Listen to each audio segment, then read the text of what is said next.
मुख्यमंत्री अशोक गहलोत इस वक्त जोधपुर के दौरे पर हैं, कुछ बोल रहे हैं, चलिए सुनाते हैं क्या बोल रहे हैं।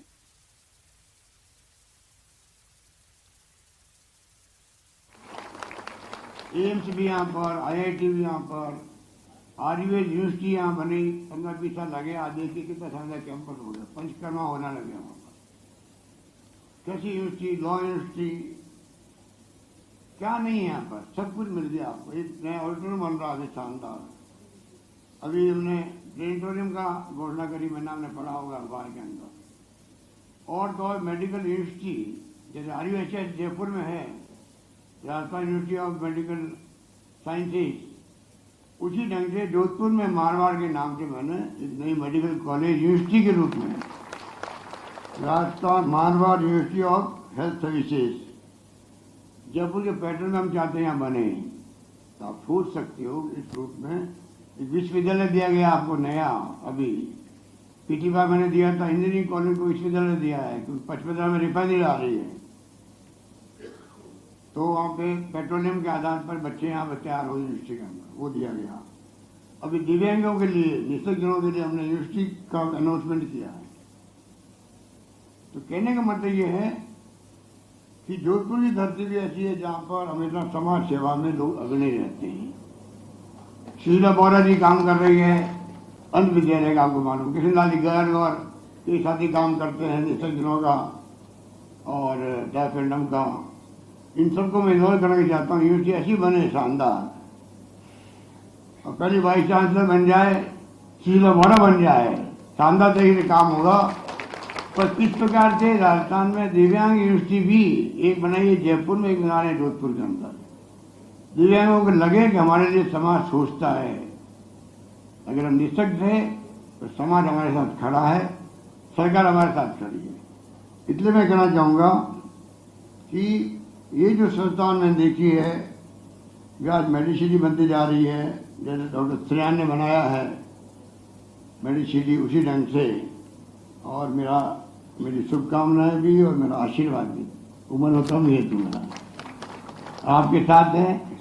और इसने जो कहानी बताई अपनी, लोग जेल चले गए थे, तो पहले आपको मालूम है कि हमारे बच्चे यहाँ से पूना जाते थे पढ़ने के लिए, बम्बई जाते थे, कर्नाटक जाते थे, यहाँ पर नागपुर जाते थे। यहाँ पर प्राइवेट सेक्टर की कॉलेज खुल नहीं सकती थी। जब पहली बार मैं लगभग 25 साल पहले बना मुख्यमंत्री, तो पहली बार मैंने अलाउ किया है प्राइवेट सेक्टर को। उसकी बात मैंने प्रयास कर रहा था कि कैसे हमने मेडिकल कॉलेज या नर्सिंग कॉलेज, इंजीनियरिंग कॉलेज, ये सब कॉलेज खुलने शुरू हुई थी उस वक्त में। और इन्होंने जैसे बताया, इन्होंने कॉलेज ले ली, और आपने ले ली, कोई मेडिकल कॉलेज बनाए, किसी ने और कुछ किया, और सरकार बदल गई, उनको जेल में डाल दिया था। मनीष बड़ा चालाक था, ये जेल भी नहीं गया, जेल नहीं गया। और सचिन पायलट इस वक्त श्री गंगानगर के दौरे पर हैं, चलिए आपको सीधे लिए चलते हैं जहां पर वे डॉक्टर भीमराव अंबेडकर की प्रतिमा का अनावरण कर रहे हैं। दौसा जा रहे हैं हमारे असद ओवैसी जी, टोंक जा रहे हैं। मैं समझ गया कि चुनावी साल है, तभी मोदी जी दौसा जा रहे हैं, असद ओवैसी टोंक जा रहे हैं। ये दोनों हमारे नेता 4 साल से कहां गायब थे। सड़कों का उद्घाटन करने के लिए जब चुनाव आए हैं तो आप बड़े बड़े भाषण देने आ रहे हो, चुनाव आए हैं तो आप मजहब की बात करते हो, धर्म की बात करते हो, लेकिन चुनाव से पहले भी आप नहीं थे। और मैं आपको वादा कर रहा हूं, जिस दिन राजस्थान के चुनाव खत्म हो जाएंगे, ये लोग फिर यहां से गायब हो जाएंगे। ये तो यहां हम सब लोग जो बैठे हैं, आप सबके दुख सुख के साथी हैं, और आप भी जानते हो, मैं भी जानता हूं, ये चुनावी साल है। हम लोगों ने बहुत मेहनत कर आप सबके आशीर्वाद के साथ राजस्थान में सरकार बनाई थी, और वो लोग जो सिर्फ राज करना जानते हैं दिल्ली में बैठकर, जिन्होंने हमेशा किसानों के विरोध में कानून बनाए हैं, जिन्होंने बहुत मजबूरी में इस महान व्यक्ति को हाथ जोड़ने के लिए मजबूर किया है, वो लोग जो सिर्फ धर्म के नाम पर राजनीति कर कर सत्ता में हासिल करके बैठे हैं, वो लोग जो 8 साल से देश में राज कर रहे हैं लेकिन महंगाई को रोक नहीं पाए, बेरोजगारी को रोक नहीं पाए, वो लोग जो चुनाव से पहले आपस में झगड़ा कराकर भाई से भाई को लड़ाकर राज करना जानते हैं, मैं उन लोगों को बोलना चाहता हूं। आप छत्तीसगढ़ में आज सुबह सुबह आपने ईडी का छापा बढ़वाया है। कांग्रेस पार्टी का अधिवेशन 3 दिन के बाद है छत्तीसगढ़ के अंदर, और आज ईडी की कार्रवाई यहां पर हो रही है। पूरा देश देख रहा है, मौका परस्त लोग जो भावनाओं को बढ़ाकर लोगों का वोट लेकर राज कर रहे हैं, हर मोर्चे पर देश को फेल किया है। 70 साल में इतनी बेरोजगारी नहीं जितनी आज है। मैं उन लोगों से पूछना चाहता हूं कि आपने क्या योगदान दिया 8 सालों के अंदर। जनता ने पूर्ण बहुमत की सरकार आपकी बनाई है, लेकिन आप जनता की उम्मीदों पर खरे नहीं उतरे, और जब चुनाव आएगा फिर आप वही करोगे। मंदिर और मस्जिद, हिंदू और मुसलमान, हिंदुस्तान और पाकिस्तान, यही 2-3 नारे हैं। बाकी खाद का, बीज का, बिजली का, पानी का, रोटी का, नौकरी का, उद्योग का, निवेश का, चिकित्सा का, सड़क का, अस्पताल का कोई चिंता नहीं, कोई लेना देना नहीं है। चुनाव से पहले भाषण देने आ जाओ। और मैं तो आदरणीय प्रधानमंत्री से पूछना चाहता हूं कि 4 साल से आपने मुड़कर नहीं देखा। आपने एआरसीपी को राष्ट्रीय परियोजना घोषित करने की आपने 5 साल पहले वादे किए थे, वो आपको याद नहीं आए। हां, आपको दिल्ली से मुंबई सड़क जा रही है, दिल्ली से मुंबई सड़क जा रही है, और उनको कौन सा जिला मिला उद्घाटन करने के लिए? दौसा जिला मिला। उनको भी मालूम है कि जहां हमारा गढ़ है हमारी पार्टी का, हम लोगों का, वहीं जाके दस्तक देनी है। आप कितनी मीटिंग कर लो, कितने फीते काट लो, कितनी घोषणाएं कर लो, लेकिन जनता और मतदाता अपने और पराये का फर्क करना जानता है। उसको मालूम है कौन हमारे लिए जीने मरने को तैयार है और कौन वोट लेने के लिए यहां पर आए हैं। इसलिए साथियों, मैं खासकर नौजवान साथियों को बोलना चाहता हूं, आने वाला जमाना आपका है, ये प्रदेश और देश आपका है, आपके कंधे पर बहुत बड़ी जिम्मेदारियां हैं। हम लोग अगर संगठित रहेंगे, मजबूती से काम करेंगे। पिछले दिनों में मैंने प्रदेश में कई जगहों जाकर किसान सम्मेलन किए, और हमने केंद्र सरकार को आह्वान किया कि आपने खरीद पर कानून अभी तक नहीं बनाया, 3 काले कानून वापस ले लिए, लेकिन एमएसपी पर कानून नहीं बनाया। हम केंद्र सरकार को मजबूर करेंगे कि एमएसपी पर कानून बनाए, ताकि किसान की खरीद एक गारंटी बने और कानून में प्रावधान डाला जाए। और स्पीकर ओम बिरला संसदीय क्षेत्र कोटा बूंदी के प्रवास पर हैं। सीधी तस्वीरें आपको लिए चलते हैं ओम बिरला के पास।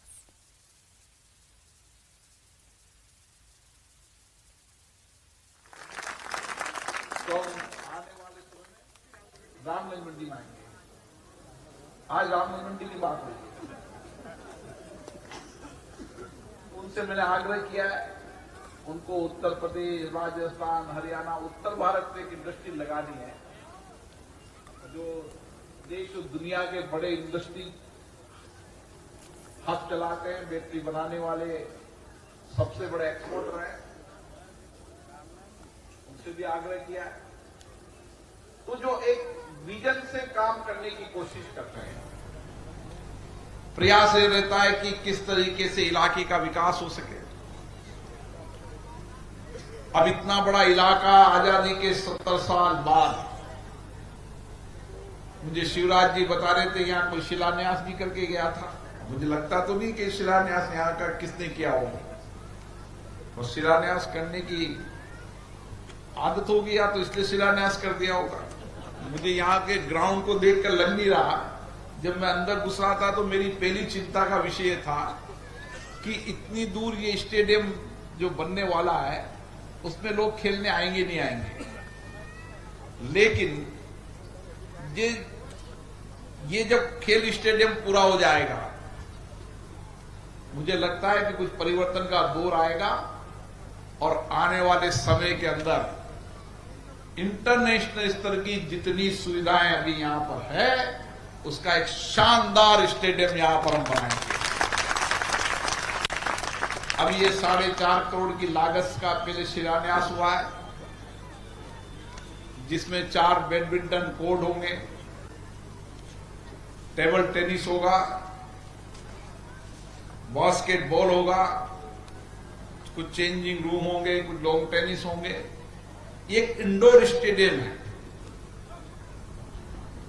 लेकिन जमीन अभी बता रहे हैं कि 35 बीघा अलॉटमेंट हुई थी, मौके पे 1.5 बीघा है। गांव वाले सहयोग करेंगे और 35 बीघा अगर हो जाएगा और व्यवस्था। तो वहीं जोधपुर दौरे के तीसरे दिन आम लोगों की फरियाद सुनते और उनका समाधान करते हुए सीएम अशोक गहलोत ने फिर से एक बार अपना पुराना दावा दोहराया कि सीएम रहे या ना रहे, लेकिन उनकी मंशा लोगों की सेवा करना है। उन्होंने कहा कि मेरी इच्छा है कि मैं अंतिम सांस तक जनता के लिए काम करता रहूं। मुख्यमंत्री अशोक गहलोत ने सोमवार को अपने दौरे के तीसरे दिन सर्किट हाउस में बड़ी संख्या में आए फरियादियों से मिलकर उनकी सुनवाई की। मुख्यमंत्री ने एक एक फरियादी से मुलाकात की, उनकी पीड़ा सुनी, ज्ञापन लिए और मौके पर ही संबंधित अधिकारियों को निर्देश भी दिए। इस दौरान मुख्यमंत्री ने 3 दिव्यांगजनों को ट्राई साइकिल भी भेंट की।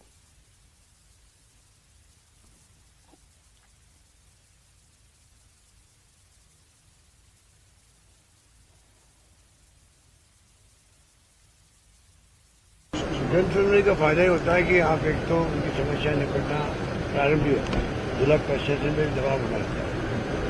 तो जन सुनवाई हर जनप्रतिनिधि को करनी चाहिए, चाहे छोटा सरपंच है गांव का, एमएलए है, एमपी है या कोई भी मंत्री है, कोई तो जन सुनवाई का एक अलग महत्व है।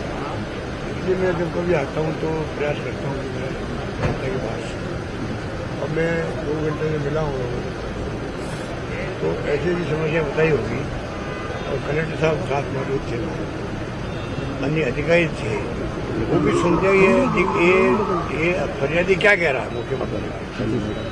अगर जब वो सुनते खुद तो उस ढंग की गंभीरता आ जाती है, ह्यूमन साइकोलॉजी होती है, हर आदमी का हर काम होने से सुनवाई कर लो तो आधा आदमी संतुष्ट है। सर, आप जब सांसद थे तब भी, जब पूर्व मुख्यमंत्री तब भी, जब मुख्यमंत्री तब भी लगातार सुनते थे। मैं खुद नहीं, मैं सबको क्या सुनना चाहिए, सबको सुनना चाहिए। और हमारे रिवाज आज़ादी के बाद से रहा हमेशा।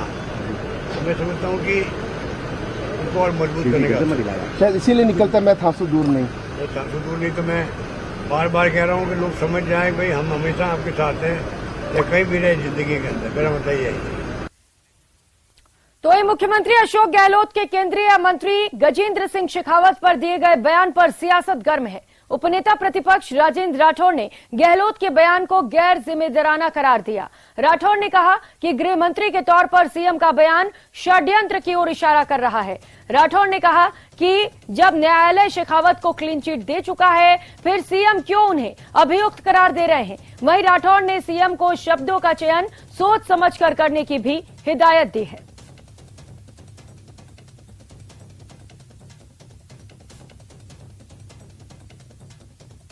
का ये बयान केंद्रीय मंत्री के विरुद्ध में राज्य के गृह मंत्री के रूप में ये बयान निंदनीय है। किस आधार पर उन्होंने इस बात को कह दिया। आज गृह मंत्री अगर कहता है इसका मतलब पुलिस उससे प्रभावित होगी। ये षड्यंत्र का ताना बाना है जिसमें वो कामयाब नहीं होंगे। जिन मामलों में न्यायिक हस्तक्षेप हो चुका है, न्यायालय ने केंद्रीय मंत्री जी को क्लीन चिट दे चुके हैं, उसके बाद किस आधार पर ये कह रहे हैं कि अभियुक्त है। मैं समझता हूं उनको शब्दों का इस्तेमाल सोच समझकर करना चाहिए। सूबे के सबसे ऊंची कुर्सी पर वो विराजे हैं।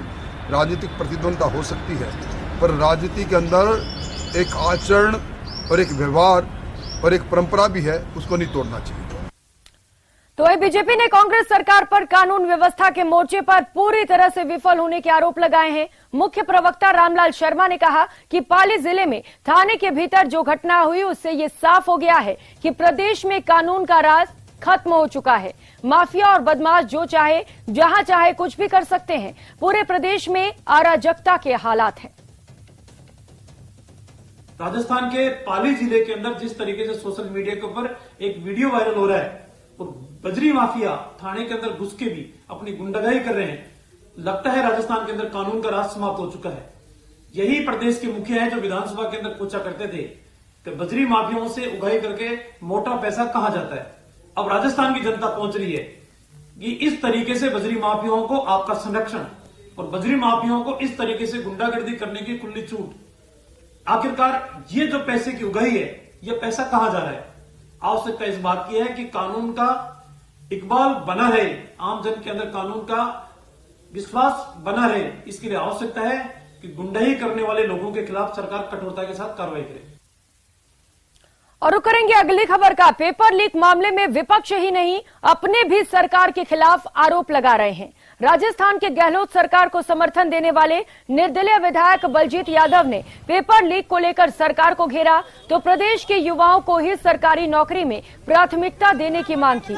अपनी मांगों को लेकर आज जालोर जिले के भीनमाल विधायक सभा में विधायक यादव ने दौड़ भी लगाई। विधायक बलजीत यादव ने कहा कि युवाओं शिक्षा, स्वास्थ्य, रोजगार और किसानों की मांगों को लेकर दौड़ लगा रहे हैं। दरअसल पेपर लीक और बेरोजगारी के मुद्दे को लेकर वे लगातार सरकार के विरोध में खड़े हैं। इससे पहले उन्होंने 6 फरवरी को दूसरी बार जयपुर के सेंट्रल पार्क में 100 किलोमीटर की दौड़ लगाई थी। देखिए, मैं पिछले 4 साल से विधानसभा के प्रत्येक सत्र के अंदर ये मांग उठाता आ रहा हूं कि राजस्थान के 36 कौम के बेरोजगार युवाओं के साथ बड़ा अन्याय हो रहा है। 4 साल तक कोई भी पार्टी की सरकार आए, कोई भर्ती निकालती ही नहीं। भर्ती निकलती है तो उसका पेपर लीक हो जाता है। 18 भर्तियां निकाली जिसमें 17 का पेपर लीक हो गया। छोटे छोटे लोगों को पकड़ के खाना पूर्ति कर दी जाती है। मेरे राजस्थान की 8 करोड़ जनता ये जानना चाहती है कि कलेक्टर ने एक प्राइवेट आदमी जिसकी खुद की कॉलेज उसमें सेंटर, उसी को पेपर की जगह ड्यूटी क्यों लगाई, वो कैमरे क्यों बनते, लेकिन कोई जवाब नहीं आया। ये थे हमारे साथ बहरोड के विधायक बलजीत यादव, जिन्होंने बेरोजगारों की तथा किसानों के तमाम प्रकार की मांगों को लेकर साफ तौर से सरकार को घेरते नजर आए। उन्होंने प्रदेश के 200 विधानसभा क्षेत्र में जिस तरीके से वो दौड़ लगा रहे हैं, उन लोगों ने साफ तौर से ये अल्टीमेटम दिया है कि सरकार बेरोजगारों व किसानों के हित को लेकर कोई बात नहीं करती और महज रसूखदारों के सपोर्ट में खड़ी नजर आ रही है। ऐसे में लगातार बहरोड के विधायक है जो आज जालोर जिले के विभिन्न विधानसभा क्षेत्र में दौड़ लगा करके अपनी आवाज को सरकार तक पहुंचाएंगे। श्याम बिश्नोई, न्यूज़ 18 जालोर। और खबर सीकर से है, जहां पर रानोली थाना पुलिस ने एक बड़ी कार्रवाई को अंजाम दिया है। 410 किलो नकली पनीर को जब्त कर लिया गया है। नकली पनीर से भरी पिकअप गाड़ी को पुलिस ने पकड़ लिया है। 3 आरोपियों को भी पुलिस ने गिरफ्तार किया है। बताया जा रहा है कि ये तीनों आरोपी अलवर के ही रहने वाले हैं। तो मिलावट पर बड़ी कार्रवाई की गई है। सीकर से ये बड़ी खबर आपको बता रहे हैं, जहां पर 410 किलो नकली पनीर को जब्त करते हुए पुलिस ने 3 आरोपियों को गिरफ्तार कर लिया है।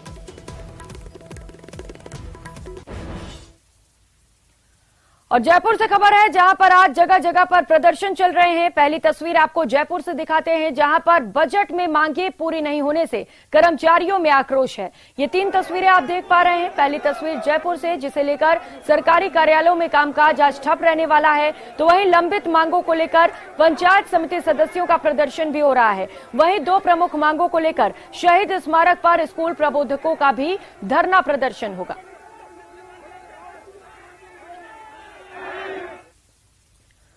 और रुक लेते हैं इस बीच मिल रही बड़ी खबर का। भरतपुर से ये बड़ी खबर है, वीएचपी का प्रदर्शन लगातार जारी है। वीएचपी द्वारा रैली निकालकर ये प्रदर्शन किया जा रहा है। कलेक्ट्रेट कार्यालय के सामने ये प्रदर्शन जारी है। गोपालगढ़ में 2 लोगों की हत्या के मामले में आरोप लगाया गया है। कांग्रेस पर तुष्टीकरण का आरोप लगा है और इसे लेकर लोगों का गुस्सा फूट पड़ा है। निर्दोष लोगों को फंसाने का काम किया जा रहा है, ये बड़ा आरोप कांग्रेस के ऊपर लगा है। प्रदर्शन को देखते हुए भारी संख्या में पुलिस बल की भी तैनाती कर दी गई है।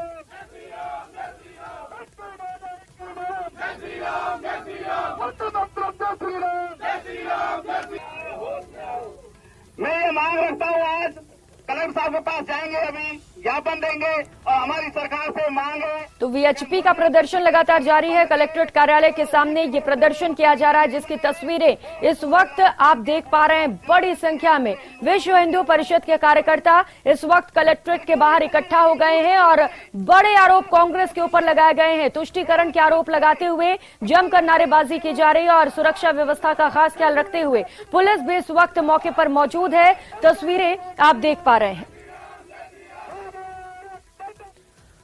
और रुक करेंगे एक और बड़ी खबर का। जोधपुर से ये बड़ी खबर है। अधिवक्ता जुगराज चौहान की हत्या के मामले को लेकर इस वक्त का ये बड़ा अपडेट आपको बता दें। दिन दहाड़े वकील की हत्या से अधिवक्ताओं में गुस्सा फूट पड़ा है। एक दिन के स्वैच्छिक न्यायिक कामों के बहिष्कार की घोषणा की गई है। हाईकोर्ट एडवोकेट एसोसिएशन के अध्यक्ष ने यह बड़ी घोषणा की। हाईकोर्ट अधीनस्थ न्यायालयों में तीसरे दिन भी कामकाज नहीं होगा। परिजनों ने शव उठाने से भी इंकार कर दिया है। प्रोटेक्शन एक्ट मुआवजे की मांग को लेकर लगातार धरना प्रदर्शन जारी है। तो लगातार 3 दिनों से शव को रखकर परिजन जो है वो धरना प्रदर्शन कर रहे हैं और 3 दिन के बाद भी जो परिजन है वो शव उठाने से इंकार कर रहे हैं। प्रोटेक्शन एक्ट और मुआवजे की मांग को लेकर ये प्रदर्शन चल रहा है। 2 अलग अलग तस्वीरें आप देख पा रहे हैं, जहां पर गुस्से में लोग नजर आ रहे हैं। वकील जुगराज चौहान की हत्या को लेकर वकील भी गुस्से में है। तो वही दूसरी तस्वीर जो आप देख पा रहे हैं उस दौरान की, जब वकील के साथ कुछ लोगों ने मारपीट की और वकील की हत्या कर दी गई। अब जो परिवार वाले हैं वो लगातार मुआवजे की मांग को लेकर धरना प्रदर्शन कर रहे हैं।